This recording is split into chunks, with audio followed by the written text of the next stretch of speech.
It's been a long time since I've had the morning rush hour. The subway was jam-packed. As I got off at the station, large groups of strangers moved like a flock of sheep, each heading to their own destination. In the midst of that crowd, I truly felt, I'm back in New York. It was my first day back at the headquarters in New York after working in Nebraska for 3 years. Nebraska had its own charms. But I've always had a soft spot for the hustle and bustle of New York. It wasn't because I messed up or got demoted that I was transferred to Nebraska. The company I joined right out of college believed in sending their bright ones away to gain experience, and working in a regional office was a stepping stone to promotions. So, at 35, I was assigned to work in Nebraska, and after 3 years, I was called back to headquarters where a position as a deputy director awaited me. So, professionally, everything was going great for me. But there was one thing bothering me in my personal life. At this age, I was still single and didn't even have a girlfriend. Up until just before the transfer, I had a girlfriend whom I'd been with for almost 10 years, considering marriage. But whether it was a phase of fatigue or just growing apart, we broke up when I got the transfer. When I reported to my old department, everyone welcomed me back with applause. Especially the director, who had been instrumental in my career path, was overjoyed, saying, "Next, I'll be the executive director, and you'll be the director." And that evening, a welcome back party was thrown in my honor, orchestrated by the director. Not to pry into your personal life, but do you have any marriage plans, Alex? The director asked during the party. Ever since I joined the company, I've been in the same department as the director, who was just a supervisor at the time. We went out for drinks countless times. However, we rarely talked about our personal lives.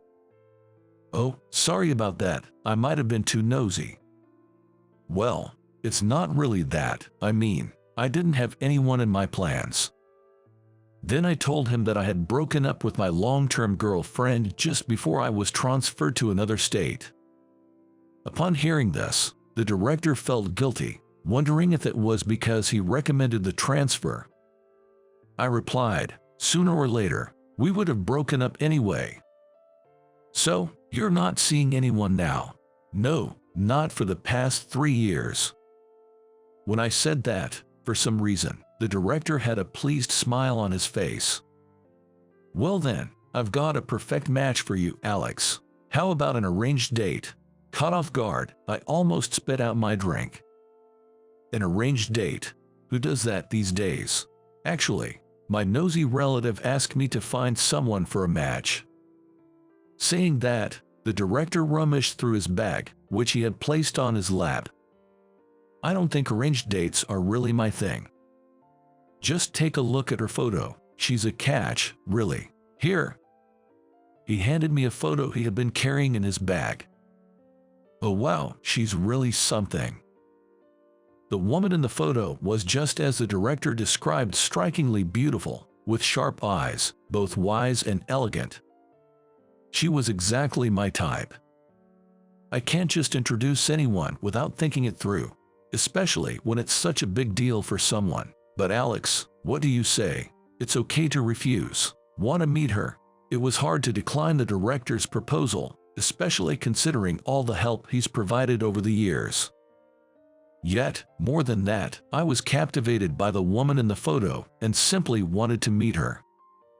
The following weekend, at a somewhat renowned hotel lounge in downtown New York, under the watchful eyes of the director's meddling relative, the arranged date took place.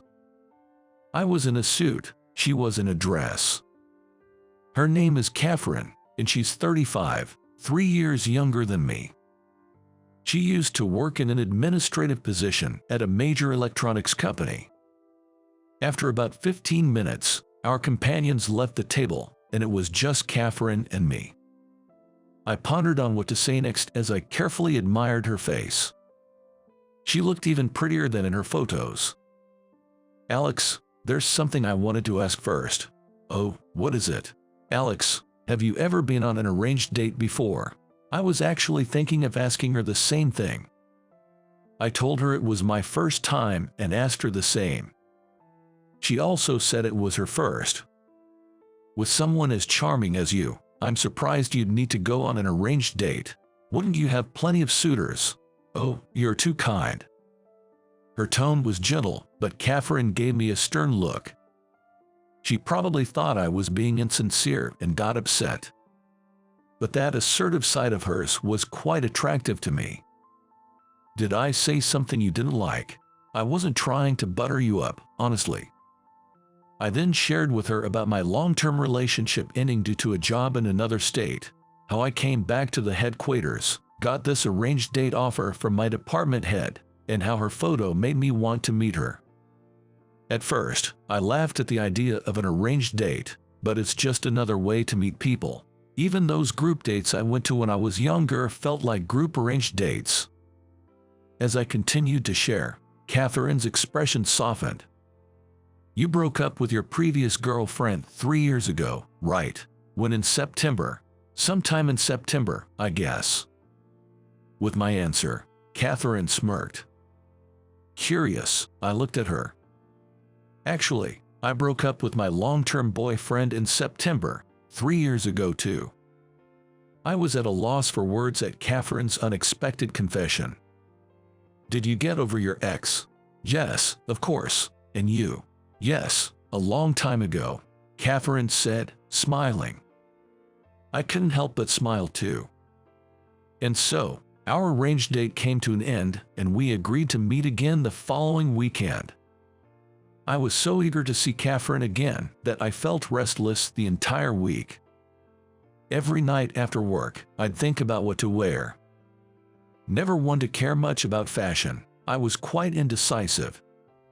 As I was looking through my closet, I decided on a suit without a tie. And then a thought popped into my head. What about underwear? I quickly came back to my senses. I'm such an idiot. Worrying about that was way too premature. For our first date, we met at 4 p.m. near an established department store close to the hotel where we had our arranged date. We planned to stroll around town for a bit and then find a decent restaurant for dinner. I could have booked a place in advance, but since I didn't know Katherine's preferences, I thought we'd decide on the go. Of course, I did some research and had shortlisted a few places that seemed good. So, I arrived in that town over an hour earlier than our scheduled time and checked the location of the restaurant I had in mind. After doing that, I went to the place where I was supposed to meet her, but even after our 4 p.m. meeting time, she was nowhere in sight. 10 minutes passed, then 20 minutes. I thought she might have stood me up. I was about to give up and head home when I started crossing the street. I thought of calling her to give her a resentment while walking. Then, from the other side of the intersection, I spotted her walking towards me with her cell phone in one hand. She noticed me too and waved enthusiastically. I rushed towards her, and we both stopped right in the middle of the crossing. I was thinking of calling you and heading home because you were so late. I was there too. I was waiting for you right on time over there. I said that, pointing to our meeting spot. Suddenly, she burst out laughing. The pedestrian crosswalk signal started flashing with a beeping sound.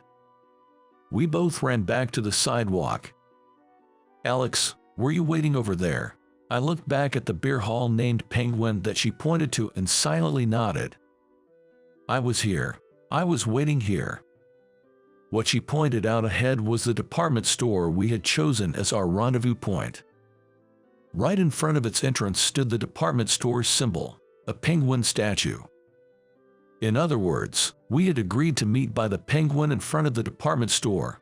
However, I mistook it for a beer hall named Penguin across the street from the department store, while Katherine thought of it as the penguin symbol at the entrance of the store. That's a funny mix-up. Glad we didn't miss each other. Yeah, seriously. Now that I think about it, I'm thirsty. How about we grab a drink at that beer hall to pay our respects to the penguin? Sounds good, let's do it. Because it was a weekend, the beer hall was already nearly 80% full even though it was just before 5 p.m. We ordered a big pint of draft beer and some hot dogs to snack on. We had another good laugh about the penguin confusion and then started sharing more about ourselves. Turns out, the station nearest to Katherine's old place and where I used to live up to 3 years ago was the same. There were 3 lines at that station, but we both used the same one for our daily commute. I always bought a sports newspaper from the kiosk in the mornings. You mean the kiosk on the far west side of the platform? Yes, that's the one. As I nodded, Katherine mentioned she frequented that kiosk too. She always bought an energy drink there. I remembered. I hadn't noticed her face, but I had seen a woman buying that drink several times.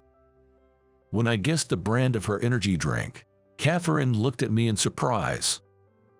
Did you ever bump hands with someone when paying? Still in shock, Katherine nodded. I checked her commuting times. Our schedules overlapped. So, we might have met at that kiosk at the station. I felt a strange connection with Katherine. And we planned another date for the following weekend. For our second date, we managed to meet on time without getting the location wrong. We had a meal at a casual diner and then shared a drink at a relaxed bar. I was quite the drinker, but she could hold her own as well. The conversation shifted to hobbies. I mentioned that while I hadn't been into it recently, I used to be really into watching plays a few years ago. I'm talking about small-time theater groups putting on shows at little venues, nothing big. I didn't particularly have a favorite troupe. I'd just randomly attend a theater, pick up a flyer, and if it piqued my interest, I'd go watch that play next. It was the same old story. Depending on the play I went to see, sometimes it was fascinating, and other times it was a letdown. The hits and misses varied greatly. I started mentioning the names of the troupes I remembered, saying this one was a hit, that one was a miss, and another was a complete dud. You've probably never heard of these troupes, have you? Ever since I began talking about the theater companies, Katherine seemed to speak less. I wondered if I bored her with topics she wasn't interested in, when I do know one of those troupes. Really, that one, the total dud. I thought that company was as obscure as it gets. You know about such a company? When I asked, after a brief pause, she made a sour face and said, "That theater group, it's the one my ex, who I broke up with 3 years ago, was involved in." I was taken aback and cleared my throat. In situations like this, should I take back what I said about being way off, or should I dig myself deeper? While I was at a loss for words, she spoke up first. "I think I was there at the theater when you came to watch. I was helping out at the ticket counter." Well, I'm not so sure about that. I remember arriving just in the nick of time that day, barely making it for the show. Our second date ended on an awkward note. Yet, we made plans to meet again the following weekend. Our third date began with a walk in a park in New York, known for its beautiful cherry blossoms in the spring. I used to come here often for company picnics. I've been here a few times with friends. I decided not to ask who those friends were. It may get awkward again if they were from the theater group. Although it wasn't cherry blossom season, the park was adorned with various flowers. Admiring flowers wasn't really my thing. So, I quickly grew bored of the walk. Suddenly, carried by the wind, a savory aroma wafted towards us. It was coming from a food stand a little further ahead. "That smells delicious," she whispered. Hearing her, I turned to look at her. "I'm sorry, I've always been more of a pie than flowers person." Shrugging and smiling. Quickly, I added, "To be honest, I was getting a bit bored looking at the park's greenery too. How about we go get some hot dogs?" Nodding in agreement, we walked briskly towards the food stall, our hips swaying as if we were race walkers. We bought a hot dog each and a can of beer, then sat on a nearby bench. We idly watched families playing on the park's grass, couples and people walking their dogs. Taking a sip of the beer and a bite of the hot dog. Suddenly, I noticed a particularly large cherry tree right next to the bench we were sitting on. Oh, I think it was around here, that time. Was it the year before I transferred out of state, or the year before that? I had a company picnic around here. Glancing around, I noticed a public restroom to our back left. It was definitely here. A new guy was in charge of securing the spot for a cherry blossom party. He told us that it was right in front of the restroom. I remember yelling at him, wondering why he'd pick such a smelly spot. That's thoughtful of him. When you're drinking, it's convenient to be close to the restroom, right? She had a point. However, I doubted the newbie had thought that far ahead when choosing the spot. Speaking of which, I once came here for a picnic and witnessed a fight between two guys over the restroom line. I had a similar experience and asked if it was in this park. Yes, it was this park. It might have even been that restroom. When I asked about the situation at that time, a young man who looked like a heavily intoxicated college student tried to cut in line for the restroom. A middle-aged man in a suit, who was in line, confronted the young man. Then, a scuffle ensued. That's when another man, who seemed to be an acquaintance of the man in the suit, rushed over and managed to defuse the situation. Listening to her story, the memory of that time vividly came back to me. That man in the suit was my director, and the guy who stepped in later, that was me. Yours truly. You're kidding. You were there that day. Both of us were surprised and impressed by the unexpected connection from our past. A few days later, after work, my director invited me for a drink. We went to our usual large bar. As soon as we sat down, my director said, "How's it going with your arranged date? I heard you've met her a couple of times." I wasn't sure how to respond. I believed I had a good relationship with her. However, we had only been on 3 dates. I was indeed attracted to her, and I wanted to believe that she had some affection for me as well. But it was uncertain how things would turn out in the future. I talked to her, and it turns out we've unknowingly crossed paths before, I shared. Upon hearing this, he had a pleased expression on his face, as if to suggest it was a perfect match. Sounds like fate, doesn't it? Suddenly, a thought flashed through my mind. What if she's in this bar tonight, too? There had been a few times in the past when we unexpectedly ran into each other. But if we met in this bar tonight, it wouldn't just be a coincidence. It might be destiny. I excused myself to him, saying I needed to use the restroom, and started searching the expansive bar. It was a tavern near the office. It wasn't surprising to see familiar faces. However, there were mostly strangers. That's to be expected, I thought. Especially in a bustling city like New York, what were the odds of running into that one woman conveniently? I decided to give up on this silly fantasy and return to where my boss was seated. Just as I was about to turn around, there you are. She was standing right in front of me. "It's a coincidence, isn't it?" she remarked. I shook my head and replied, "Does it really feel like just a coincidence to you?" She stared back at me with a broad smile on her face.